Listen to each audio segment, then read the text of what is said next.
হয় যে পৃথিবীতে সব থেকে বেশি সৌদিরা খাবার অপচয় করে। এটার জন্য খাবার অপচয় করার জন্য সৌদিরা হচ্ছে বিখ্যাত। যাই হোক, যেই মুরগিগুলো ভাইজা রাখছিলাম ওই ভাইজা রাখা মুরগিগুলো হচ্ছে ভাতের উপরে দিলাম। রিয়ান, আসসালামু আলাইকুম। আপনারা সবাই কেমন আছেন? আশা করি অনেক ভালো আছেন। আলহামদুলিল্লাহ, আমি অনেক ভালো আছি।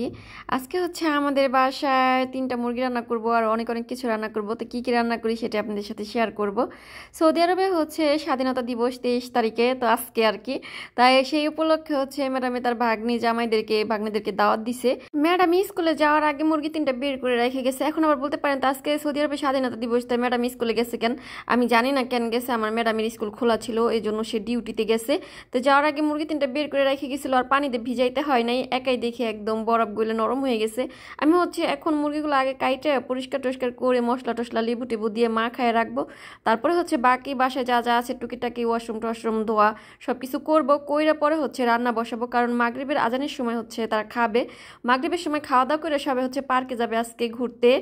ঘুরতে বলতে হচ্ছে যেহেতু আজকে সৌদি আরবে স্বাধীনতা দিবস, আর সৌদি আরবে স্বাধীনতা দিবস কিন্তু অনেক সুন্দর মতো মানে আয়োজন করে এই দেশের সরকারে। সৌদি আরবে রাস্তার পাশে পাশে হচ্ছে ছোট ছোট পার্ক, আবার বড় বড় পার্ক আছে যেগুলাতে হচ্ছে সৌদি মহিলারা সৌদি বাচ্চা কাচ্চা নিয়ে হচ্ছে গিয়ে বসে আনন্দ করে গল্প টল্প করে।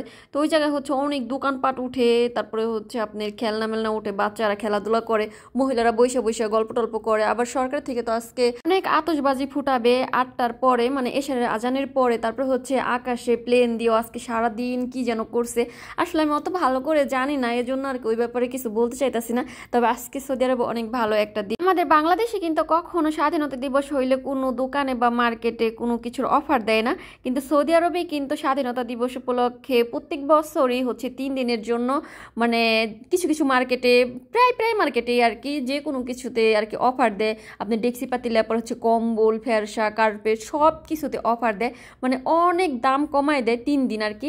তো আমার ম্যাডামে দেখলাম গেছে কালকে রাত্রেবেলা 3টা কম্বল নিয়ে আসছে। ওই কম্বলগুলো যদি এমনি আমি কিনতে যাই তাহলে 130 টাকা 35 টাকা করে পড়বে, কিন্তু আমার ম্যাডামে আনছে এক একটা 65 টাকা করে, মানে অফারে ছিল। কিন্তু একই কম্বল, মানে অফার শেষ হয়ে গেলে আবার দাম বেড়ে যাবে। তো সৌদি আরবের নিয়মগুলো আসলে অনেক ভালো, পরিবেশটাও ভালোই লাগে। ম্যাডামে আমাকে কালকে রাত্রে বইলা রাখছে আজকে যাতে আমি তাড়াতাড়ি করে সবকিছু গুছায় গাছায় পরিষ্কার পরিচ্ছন্ন করে রাখি, কারণ আজকে হচ্ছে ম্যাডাম বাসায় থাকবে না, ম্যাডাম তার ভাগ্নিদের সাথে পার্কে যাবে। আমারও যাইতে বলছে, কিন্তু আমি শিওর কি না জানি না, কারণ আমার আবার কোথাও যাইতে ভালো লাগে না, বাইরে টাইরে আমার অনেক বোরিং লাগে আর কি। একা একা পেয়ারা আনতে গেলে পরে আবার ভালো লাগে, দুইজনে একসাথে বসে বসে গল্প করা যায়। যাই হোক, এখানে হচ্ছে মুরগিগুলা 3টা মুরগি কাইটে নিলাম একদম আতখান কইরা। আর সৌদিরা কিরকম ভাবে মুরগি সিদ্ধ খায় বা কিরকম ভাবে বাসায় ভাতটা রান্না করে খায় আজকে আপনাদের সাথে সেটাই শেয়ার করব। তো মুরগি হচ্ছে অনেক দিন পর্যন্ত ফ্রিজে থাকে, তো প্যাকেটের মুরগি একটু গন্ধ গন্ধ লাগে। অনেকেই হচ্ছে লেবুর ওই দিয়ে খাল দিয়ে হচ্ছে ধোয়, তা আমি আবার হচ্ছে এখানে মশলা লেবু আর হচ্ছে লবণ দিয়ে মাখায় রাখছিলাম অনেকক্ষণ পর্যন্ত। বাকি যে টুকটাক কাজ ছিল ওগুলা কইরা হচ্ছে আবার আসলাম রান্নাঘরে। এখন বাইরের আর কোনো কাজ না, এখন শুধু রান্নাটাই করব। আসরের আজান দিয়ে দিছে বাইরে, কিন্তু এখনো অনেক রোদ, জানলা খুলে দিছি তো রোদের আলো হচ্ছে একদম বেসিন পর্যন্ত এসে পড়ছে। যাই হোক, মুরগিগুলো হচ্ছে মশলা দিয়ে মাখায় রাখছিলাম, এখানে হচ্ছে সুন্দর মতো ক্লিন করে আমি ধুয়ে নিতেছিলাম। মুরগি হচ্ছে মশলা টশলা বা লেবু লবণ এগুলো দিয়ে মাখায় রাখলে পরে কোনো রকম কোনো গন্ধ থাকে না, আবার রান্না করলে পরে খাইতেও ভালো লাগে। যে কোনো কিছু হচ্ছে ধোয়া কম হইলে পরে বা গন্ধ লাগলে কিন্তু খাওয়া যায় না। তো আমি হচ্ছে আমাদের বাসায় এরকম ভাবে মুরগি রান্না করি। ফার্স্টের দিকে আমার ম্যাডামে এরকম ভাবে আমাকে শিখাই দিছে 2-1 দিন, পরে আস্তে আস্তে আমি শিখে গেছি। এখন হচ্ছে আমি আমার ম্যাডামের থেকে আরো পরিষ্কার পরিচ্ছন্ন করে হচ্ছে রান্না করি। তো যে দেখুন মুরগিগুলো কত সুন্দর করে ধুইছি, কয়েকবার করে ধুইলাম। এখন আর এটার ভিতরে আর কিছু নাই, লাস্ট এই যে একটা ধোয়া দিব দিয়ে হয়েছে, এখন রান্না বসায় দিব। সৌদি আরবের খাবার দাবার আর আমাদের বাংলাদেশের খাবার দাবার একদমই ভিন্ন রকম, কোনো মিল নাই। এদেশের মানুষ হচ্ছে তেমন একটা ঝাল খায় না, মশলা খায় না, আবার সিদ্ধ জিনিস বেশি খায়। আর আমাদের বাংলাদেশের খাবারের সাথে কিন্তু কোনো দেশের খাবারেরই কোনো মিল নাই। আমরা সবসময় অনেক ভালো খাবার খাই, আমার কাছে মনে হয় আর কি। কষানো ভোনা, তারপর হচ্ছে ঝাল, মানে আমাদের খাবার আমাদের কাছে ভালো লাগে। আবার সৌদিদের কাছে আবার সৌদিদের খাবার অনেক বেশি ভালো লাগে। তো এই জায়গায় হচ্ছে যে দেখুন প্রেশার কুকারের ভিতরে গরম পানি দিচ্ছি, গরম পানি দিয়ে হচ্ছে যে ধুয়ে রাখা মুরগিগুলো দিলাম।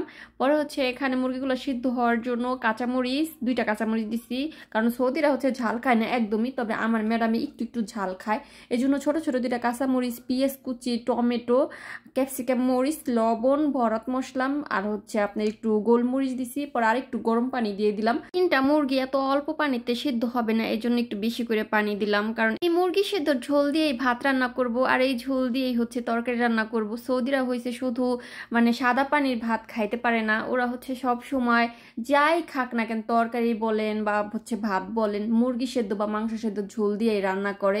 তো যেই দেশের যেই খাবার। প্রেসার কুকারে লাগাই দিলাম, 15 থেকে 20 মিনিটের মতো লাগবে। আমি হচ্ছে টাইম দেখি না, আন্দাজি আর কি খুলি, আমার একদম মানে একটা মাপ হয়ে গেছে।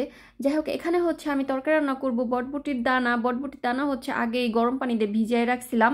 এখন পেঁয়াজটা কষাই নিতেছিলাম। জৈতুন তেল খায় আমার ম্যাডামে, অলিভ অয়েল, তো ওইটা ছাড়া সয়াবিন তেল দিলে আমার ম্যাডামে রাগ করে, কেমনি জানি বুঝতে পারে আর জিজ্ঞেস করে তরকারির ভিতরে কোন তেল দিসাত। এই জন্য হচ্ছে ম্যাডামের জন্য যখনই রান্না করি বা ম্যাডামের ভাগ্নিদের জন্য অলিভ অয়েল তেল দিয়ে রান্না করি। তো তেলের ভিতরে হচ্ছে পেঁয়াজ, কাঁচামরিচ, মানে একটা কাঁচামরিচ দিছি, ছোট্ট একটা কাঁচামরিচ, আর হচ্ছে ক্যাপসিকাম মরিচ আগে হালকা একটু ভেজে নিছি। তারপরে দিয়ে দিছিলাম হয়েছে পাকা পাকা কচি করে কাটা রাখা টমেটো, তার ভিতরে দিলাম হয়েছে ভরত মশলা, গোলমরিচের ফাঁকি আর একটা ম্যাগি মশলা। পরে আবার দিয়ে দিলাম হচ্ছে একটু টমেটোর সস। পরে হচ্ছে ভালো মতো ভাজা ভাজা করে কষায় নিতেছিলাম। এই মশলাটা যত ভালো কষানো হবে তরকারিটা খাইতেও তত বেশি মানে মজা হবে। আমরা আবার বলি না এই যে ভিডিওতে যে সৌদিদের খাবার কেমন জানি কেমন জানি, একদম কিন্তু আহামরি যে খাওয়া যাবে না এরকম কিন্তু না, খাবারগুলো কিন্তু অনেক মজা। যারা খাইতে খাইতে অভ্যস্ত হয়ে গেছে তাদের কাছে অনেক ভালো লাগে। আমি তো ফার্স্টের দিকে খাইতেই পারতাম না, কেমন জানি গন্ধ লাগতো, কেমন জানি পরানস্থির লাগতো খাবারগুলো দেখলে পরে। কিন্তু এখন এই যে এত বছর ধরে আসি না, দেখতে দেখতে রান্না করতে করতে এখন খাইতে পারি, খাইলে পরে খাইতে পারি, কিন্তু আমি খাই না, আমি আমার খাবার আলাদা রান্না করে খাই। তবে যখন দেখি যে ম্যাডামদের জন্য রান্না করছি, আমি আমার জন্য রান্না করি না, তখন ওই জায়গা থেকে আর কি আমি এক মুঠ খাইয়া আর রান্না করি না, তারপরের দিন হয়তো আবার রান্না করি। এখন আর এই খাবার রান্না করতে করতে আমার কাছে গন্ধ লাগে না, আমার কাছে এখন ভালোই লাগে আর কি, অভ্যস্ত হয়ে গেছে আমি। যাই হোক, এখানে মুরগিগুলো সিদ্ধ করা হয়ে গেছে তরকারিটা রান্না করতে করতে। তো মুরগিগুলো হচ্ছে উঠাই নিতেছি। এটা আবার হচ্ছে ভাত রান্না করার লাস্টের দিকে যখন খাইতে দিব তার কিছুক্ষণ আগে হচ্ছে মানে তেলের ভিতরে ভাইজে নিব। এই মুরগিটা রান্না করা হয়ে গেছে, শুধু তেলে ভাইজে নিলেই হবে। আপনাদেরকে কিছুক্ষণ আগে বললাম না যে সৌদিরা যে কোনো কিছু রান্না করবে না কেন তার ভিতরে মাংস সেদ্ধর ঝোল দিবেই দিবে। তো এই যে তরকারি হচ্ছে কষা টষায় রাইখা দিছিলাম, যে মাংসটা উঠাইয়া পরে হচ্ছে এটার ভিতরে মাংসের ঝোল দিব। তো এখন এই যে মাংসের ঝোল দিতেছিলাম, আর এখানে আরেকটু পানিও মিক্স করে দিব, কারণ ঝোলটা একটু কম আছে, তো এখান থেকে আবার রুটি ভিজানোর জন্য আরেকটু ঝোল রাখতে হবে। আবার লবণ যদি বেশি হয়ে যায়, কারণ এখানে আমি আবার ম্যাগি মশলা দিছি, এই জন্য হালকা একটু পানি আর কি মিক্স করে দিলাম। আর দিয়ে দিব হচ্ছে প্রেশার কুকারে মানে একদম আটকাই দিব ঢাকনাটা 5 থেকে 7 মিনিটের জন্য, কারণ একদম বটবুটির দানাগুলো শক্ত, টিভি দিলে পরে মানে মানে এই জায়গার থেকে আরো 2 মাইল দূরে যায় পড়বে, এত শক্ত। এগুলো প্রেশার কুকারে না দিলে পরে সহজে সিদ্ধ হইতে চায় না, আর সিদ্ধ না হলে খাইতে চায় না আমার ম্যাডাম, আর খাইতে পারেও না। এদেশের মানুষ হয়েছে বেশি সিদ্ধ হলে সমস্যা নাই, কিন্তু কম সিদ্ধ হলে সমস্যা আছে। তো বাকি যেই মানে মাংস সিদ্ধ করার ঝোল ছিল ওইটার ভিতরে আবার আরেকটু পানি মিক্সড করছি, মিক্স কইরা কিছুটা পানি মানে ঝোল হচ্ছে উঠায় রাখছি রুটি ভিজানোর জন্য। আর তার ভিতরে হইছে মানে 2.5 কেজি চাল দিছি, যেহেতু মানুষ বেশি, ম্যাডামের ভাগ্নিরা সবাই একসাথে খাবে, তাই ম্যাডামে একটু চালটা বেশি দিতে বলছে, না হলে কিন্তু আমরা বাসায় মেহমান না আসলে এত বেশি চালের ভাত রান্না করি না। আর এখানে কিন্তু আমি আলা চালের ভাত রান্না করছি, এটা হচ্ছে মাসরি চাল, এই চালটা দিয়ে পিঠাও বানানো যায়। এটা কিন্তু ভাতের চাল না, মাসরি চাল, এটা এই সৌদিরা অনেক বেশি পছন্দ করে। অনেক বাসায় ভাতের চালও খায়, কিন্তু আমাদের বাসায় এই চালটা আমার ম্যাডামে একটু বেশি খায়। তার ওই যে রুটি রাইখা দিছি ফ্রিজ থেকে বের করে, ঝোল রাইখা দিছি, ওইগুলোতে হচ্ছে ম্যাডামে বানাবে ফেত্তা, আরবিতে বলে ফেত্তা, বাংলায় হয়েছে বাংলার ওইটার কোনো নাম নাই, কারণ আমাদের বাংলাদেশের মানুষ এমন খাবার খায় না। তো ভাতের ঢাকনাটা উঠায় দেখলাম যে মাশাল্লাহ ভাতটা হচ্ছে প্রায় ফুটে গেছে, আর একটুখানি হচ্ছে ঢাকনা দিয়ে ঢাইকা জালটা কমায় রাখলে পরে একাই ভাতটা হয়ে যাবে, মানে আর বেশিক্ষণ লাগবে না। আর আলা চালের ভাত কিন্তু পানি বেশি হইলে পরে একদম গইলা যায়, তখন খাইতে ভালো লাগে না। আর একটু মানে এই টাইট টাইট থাকলে পরে ভাতটা তাহলে একটু শক্ত শক্ত মানে আনাম খাইতে অনেক মজা লাগে, একটু তেলতেলা থাকে। যাই হোক, এখানে হচ্ছে আমি মুরগিগুলো ভাইজে নিতেছি, আর ওই সাইডে হচ্ছে আমার ম্যাডাম ওই যে বাকি যে ঝোল টুকরা রাখছিলাম না মুরগি সেদ্ধর, ওই ঝোলের ভিতরে রুটি টুকরা টুকরা করে ছিঁড়ে রাখছিলাম, ওই রুটিগুলো এখন চুবাইতাছে, চুবাই হচ্ছে মানে খাইতে দিবে, কিভাবে দেয় সেটাই আপনাদের সাথে শেয়ার করবো। আমি হচ্ছে মুরগিটা ভাইজে নিয়ে এখানে মানে সেদ্ধ করা মুরগি, যে দেখুন ফার্স্টে সেদ্ধ করলাম, এখন হচ্ছে জাস্ট তেলে একটু করে ভাইজে নিতেছি। তো ম্যাডামে যেই ফ্যাত্তাটা বানাইছে রুটিটা হচ্ছে যে ঝোলের ভিতরে ভিজাইছে ওইটা হচ্ছে এখন বড় একটা প্লেটে, যে প্লেটে খাইতে দিব ওই প্লেটের ভিতরে হচ্ছে মানে চায়ের কোনা দিয়ে দিতেছি, শুধু মধ্যে দেওয়া যাবে না কারণ চায়ের কোনা দিয়ে তো মানুষ বসবে। প্লেটের সব সাইডে সাইডে রুটিগুলা দিলাম। আর এখন হচ্ছে এই যে ভাত দিব। ফার্স্টের দিকে হচ্ছে ম্যাডামের একটা ভাগ্নি আসছিল, মানে 3টা ভাগ্নিতে একটা আসছিল, তো ওরে অল্প করে ভাত দিছিলাম আর আধখান মুরগি ভাজে দিছিলাম, আর এই বাকিগুলো হয়েছে এখন সবাই একসাথে খাবে। তো এই যে দেখুন ভাতও বাড়তেছে, আবার এই জায়গায় মুরগিগুলো তেলের ভিতরে প্রায় মানে হয়ে যাইতেছে, তাই মুরগিটা একটু উল্টাই দিলাম। এখন হচ্ছে এই যে প্লেটের ভিতরে নিচে রুটি, উপরে হচ্ছে ভাত, তাও আবার রুটিটা মানে মুরগি সেদ্ধ করা ঝোল দিয়ে ভিজানো। সৌদি আরবের খাবারের নিয়ম দেখেন কত স্টাইলে যে সৌদি আরবের মানুষরা খাইতে পারে। আমাদের বাংলাদেশে কিন্তু ভাই এরকম কোনো ধরনের কোনো স্টাইল মিস্টাইল নাইকা, আমি আর কি আমার জীবনে কোনো দিন দেখি নাইকা। আর এই যে একটা প্লেটের ভিতরে সবগুলা ভাত দিবে, মানে খাইলে খাবে, না খাইলে পরে অবশিষ্ট থাকলে পরে আইডা কাইডা হইয়া থাকবো, পরে খাইলে খাইবো, না খাইলে ফালাই দিব জিবালার ভিতরে, বা হচ্ছে বাইরে হইছে ওই যে ময়লার ড্রাম আছে ওই জায়গায় রাইখা আসবো, বিড়ালে খাইবো। মানে তারপরও বলবে না যে তাই যার যে কটা লাগবে আলাদা আলাদা প্লেটে দেই, মানে খাইলে খাবে না, না খাইলে না খাবে না। কিন্তু এটা সে নিয়মই, এটা সৌদি আরবের নিয়মই এটা। কম খাক বেশি খাক, খাক বা না খাক, প্লেট ভর্তি করে বড় প্লেট ভর্তি করে এরকম খাবার দিবে। পরে হচ্ছে তুমি খাইলে খাও, না খাইলে না খাও, আইডা কাইডা করো, সমস্যা নেই। পরে দরকার পড়ে ওই ভাত আবার না খাইলে পরে খাইলে খাইলো, না খাইলে ফালাই দিল। মানে এদেশের মানুষ এরকম, কারণ খাবার অনেক বেশি অপচয় করে, এটা সত্য কথা। আমার মনে হয় যে পৃথিবীতে সব থেকে বেশি সৌদিরা খাবার অপচয় করে।